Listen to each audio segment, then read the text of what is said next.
Hello बच्चों, let's see the question and the question is in which among the following compounds hydrogen shows a negative valency।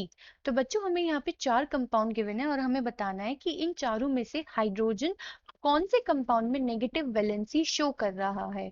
और options हमें यहाँ given है H2SO4, HCl, NaHCO3, NaH। तो चलो बच्चों let's see the key concept for this question. की concept, तो basically बच्चों अगर हम बात करें यहाँ पे हाइड्रोजन की, हाइड्रोजन, तो जो हाइड्रोजन है वो होता है हमारा कैपिटल H और इसके पास बच्चों एक इलेक्ट्रॉन होता है। तो बच्चों या तो ये इस एक इलेक्ट्रॉन को लूज कर सकता है और H प्लस आयन में एग्जिस्ट कर सकता है, या फिर एक इलेक्ट्रॉन को एक्सेप्ट भी कर सकता है और ये H माइनस की फॉर्म में भी रह सकता है। ठीक है, तो चलिए बच्चों ऐसे कौन से पार्ट में हो रहा होगा तो हमें वो यहाँ पे देखना है कि हमें क्या देखना है कि उसकी हाइड्रोजन की नेगेटिव वैलेंसी होनी चाहिए। तो ए पार्ट है बच्चों H2SO4। H2SO4 में अगर हम देखें तो बच्चों ये किस तरीके से प्रेजेंट होंगे आयंस, इसमें 2H plus and sulphate ion. तो यहाँ पे तो H हमारा पॉजिटिव है। अब बच्चों चलिए बात करते हैं बी पार्ट की।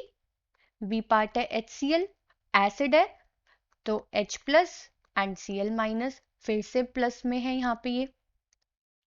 अगर हम बात करें सी पार्ट की NaHCO3, तो यहाँ पे क्या हो रहा है, ये Na plus and HCO3 minus. लेकिन अगर आप इसमें भी देखेंगे जो ये H प्रेजेंट होगा कार्बोनेट आयन के साथ ये प्लस में फॉर्म में होगा, H प्लस आयन की फॉर्म में होगा। अब अगर हम बात करें बच्चों लास्ट पार्ट की, यहाँ पे डी पार्ट की यानी कि NaH की, तो यहाँ पे सोडियम आयन होगा प्लस और H होगा हमारा माइनस। तो हम यहाँ पे क्या ऑब्जर्व कर रहे हैं बच्चों कि अगर हम तीनों पार्ट में देखें तो जब H कंबाइन कर रहा है नॉन मेटल के साथ तो ये कैसे बिहेव कर रहा है, ये बिहेव कर रहा है मेटल की तरह और इसकी वैलेंसी कैसी है, वैलेंसी है इसकी पॉजिटिव।